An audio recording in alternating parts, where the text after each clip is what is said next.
Olá você, muito bom dia. Está no ar a primeira edição do Mister Mengão, o seu telejornal com as notícias do mais querido do planeta.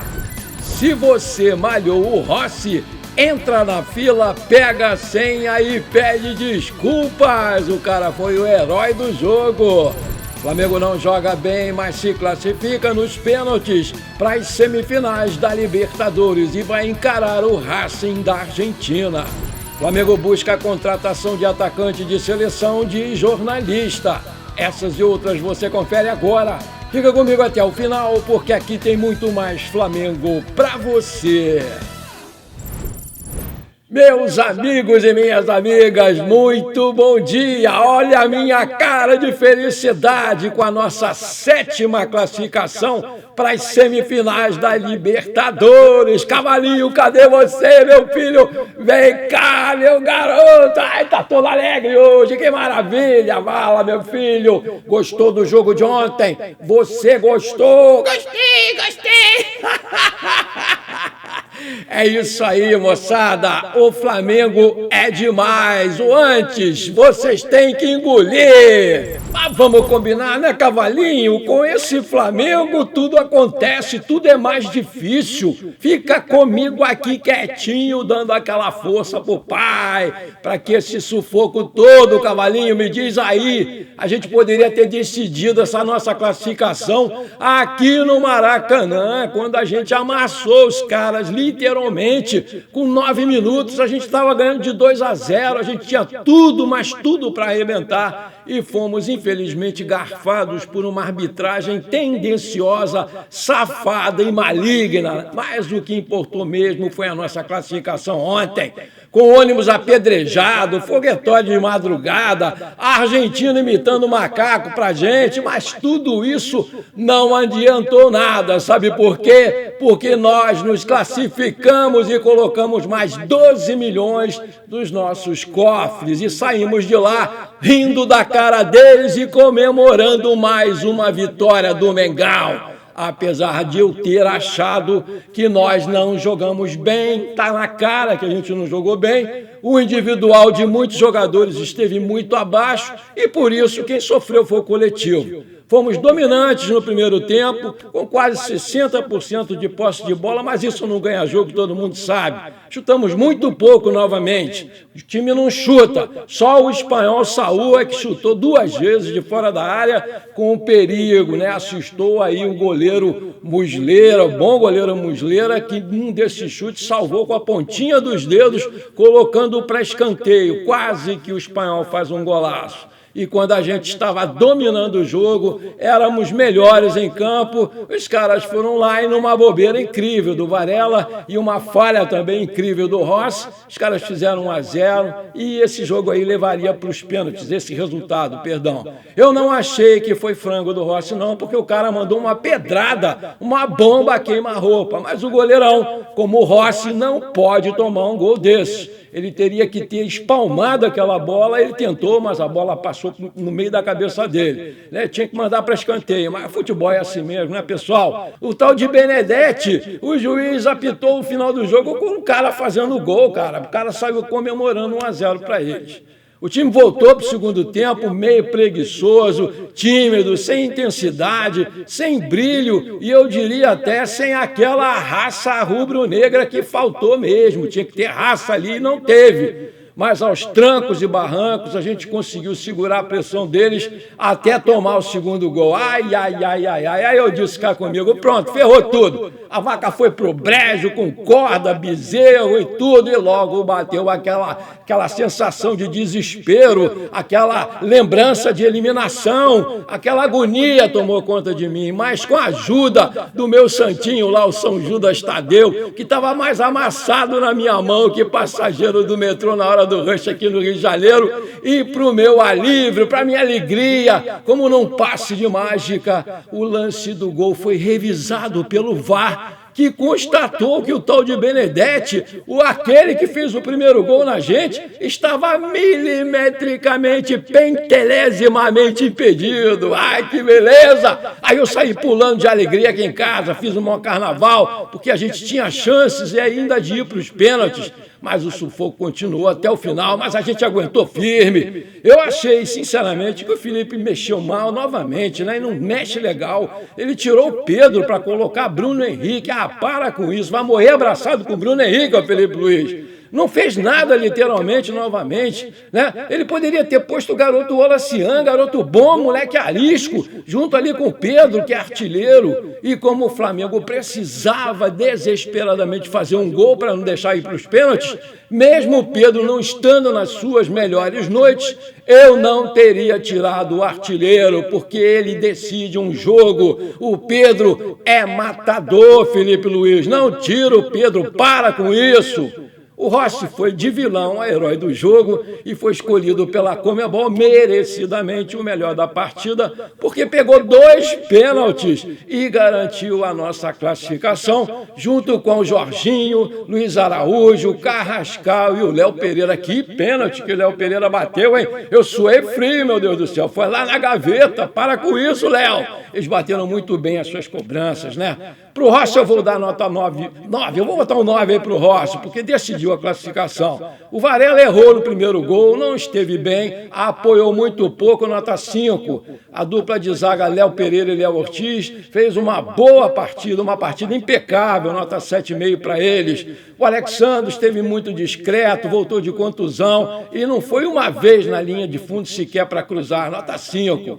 O Jorginho não jogou mal, mas errou muitos lançamentos porque estava fora de ritmo devido ao longo afastamento pela sua contusão na coxa, né? Nota 6. Eu teria colocado ali no segundo tempo, para dar mais velocidade para o nosso time, o nosso querido De La Cruz, mas ele não botou. O Saul novamente me encantou, jogou muito, desarmou, deu bons passes e quase marca 2 gols de fora da área, 2 chutaços.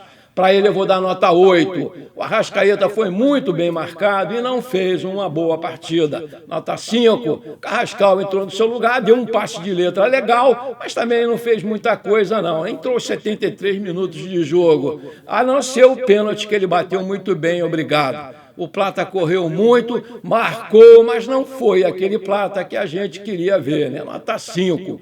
Luiz Araújo entrou no seu lugar e só bateu bem o pênalti, não fez mais nada, nota 5. O Pedro quase marcou no primeiro tempo, né? Quando o zagueirão tirou de carrinho ali a bola que ia entrar, tinha endereço certo aquela bola. Eu vou dar nota 5,5 para o Pedro. O Bruno Henrique entrou no seu lugar e novamente não fez nada, quase não pegou na bola. Ô Bruno, pelo amor de Deus, nota 4. Ô Felipe, para de insistir, Felipe, para. Samuel Lino foi um dos melhores do time, foi bem na linha de fundo, driblou, correu, ajudou na recomposição, fez bons cruzamentos, infernizou a defesa deles. E por isso eu vou dar para ele nota 7,5. E para o Felipe Luiz, que entrou com o que tinha de melhor, dessa vez foi bastante participativo ali na beira do campo, parou com esse negócio de ficar com o dedinho só ali, ficou falando, gritando, gostei, mas fez substituições que não acrescentaram nada novamente. Principalmente a do Bruno Henrique, que é o amigão dele, mas mostrou que tem estrela e conquistou a vaga para mais uma semifinal, né? E por isso eu vou dar para ele nota 6,5. E para a torcida rubro-negra, com os seus 1.600 apaixonados que estiveram lá espremidinhos, né, num canto lá da arquibancada, eu vou dar nota 10, porque em momento nenhum vocês deixaram de apoiar o time e saíram de lá mais felizes do que pinto no lixo e aliviadas com a classificação. Todo mundo comemorou bastante. Vale ressaltar aqui a boa atuação do quadro de arbitragem chilena. Eu estava na dúvida. Na minha opinião, foi muito bem. O quadro não prejudicou a partida, anulou muito bem o gol e vida que segue. E para você que corneta o Rossi, até eu também corneto, vou confessar, vou entrar nessa fila. Aí eu sugiro que entre na fila, pegue a senha e peça desculpas para ele, porque o argentino ontem fez a diferença. Ele foi o herói da nossa classificação contra o seu ex-clube. Pegou 2 pênaltis maravilhosos. Parabéns, Rossi, você é um grande goleiro. Parabéns para você, João Guilherme, que mais uma vez arrebentou com a sua narração do jogo de ontem. Eu pensei que você ia infartar. Eu cheguei um momento, fiquei preocupado. Você estava realmente desesperado com a vitória do Flamengo. Você é o melhor. Parabéns, Flamengo TV, por ter contratado esse monstro rubro-negro para narrar os nossos jogos.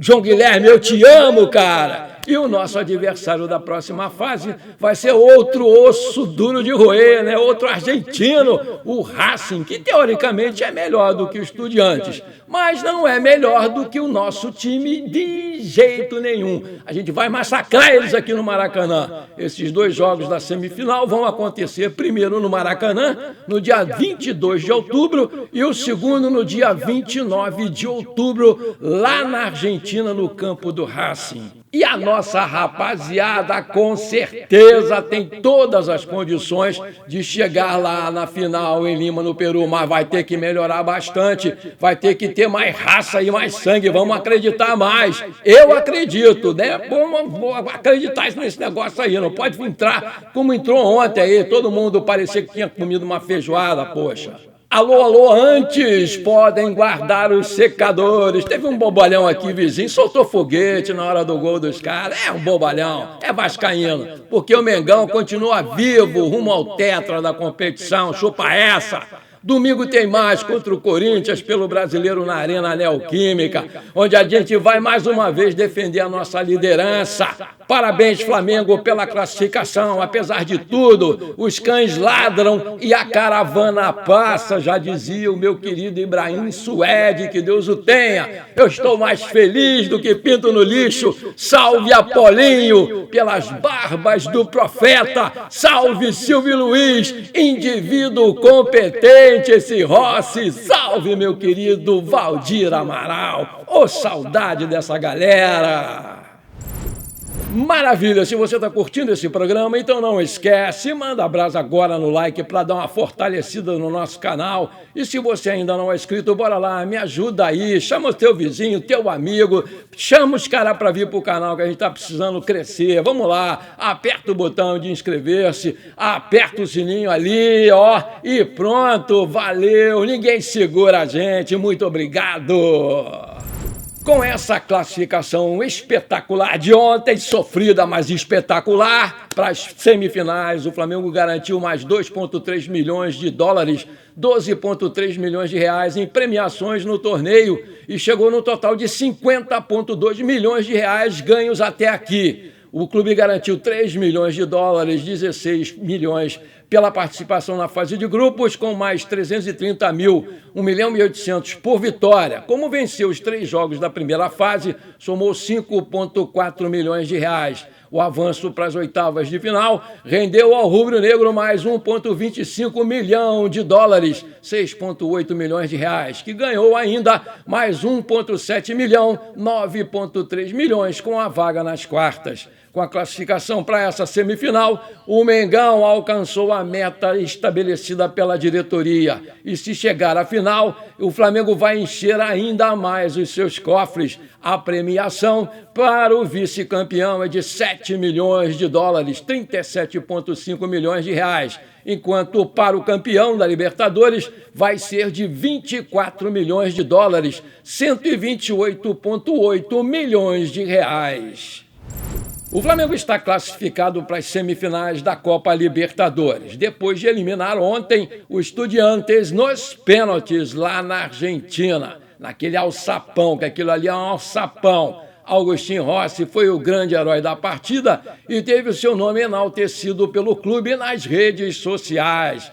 Aspas, Rossi é o paredão, Rossi é o verdadeiro paredão. Lei do ex, meu goleiro, beleza? Isso aqui é Flamengo, caralho! Publicou lá o time rubro-negro no X, antigo Twitter. Assim, o momento gerou uma grande repercussão e uma grande interação da nação rubro-negra enlouquecida com a classificação.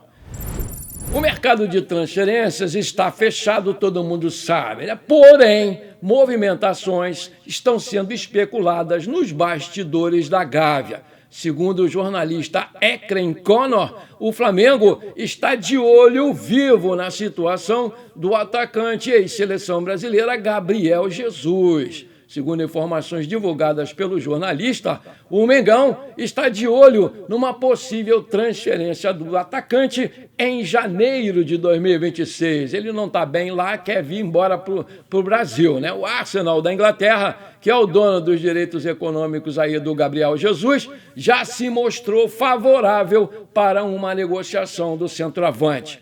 Já pelo lado do Gabriel Jesus, o retorno ao Brasil é visto de forma muito benéfica, né? Isso porque o jogador acredita que poderia ficar mais perto do Carlo Ancelotti e, com isso, voltar a jogar pela seleção brasileira, onde ele já fez mais de 60 jogos, né? Às vésperas aí da Copa do Mundo de 2026, ele ainda tem aí esperanças de ser convocado. Importante frisar, né, pessoal, que mesmo diante dessa situação, o Flamengo está paradão aí no mercado, porque no entendimento da diretoria, o clube está muito bem estruturado e conta com jogadores pontuais para cada posição. Mas não descarta a contratação de um centroavante top, como é o caso aí do Gabriel Jesus, para revezar com o Pedro. E o nome dele, né, o do Jesus, e do Tati Castellanos, da Lazio da Itália, aparecem como possíveis candidatos para 2026.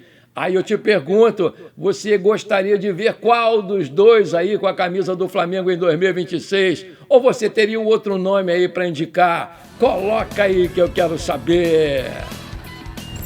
Bom, por enquanto foi isso. Eu espero que você tenha gostado do nosso programa. Cavalinho, vem cá, fica aqui comigo. Muito obrigado por você ter ficado até agora no vídeo. Não esqueça de deixar aquele like maneiro, de dar uma hypada no vídeo, né, para levantar ele lá no YouTube, porque isso aqui é muito importante para o nosso crescimento. Um forte abraço para você e bora ser feliz. Pra cima deles, Mengão, parabéns pela classificação. Chupa essa aí antes!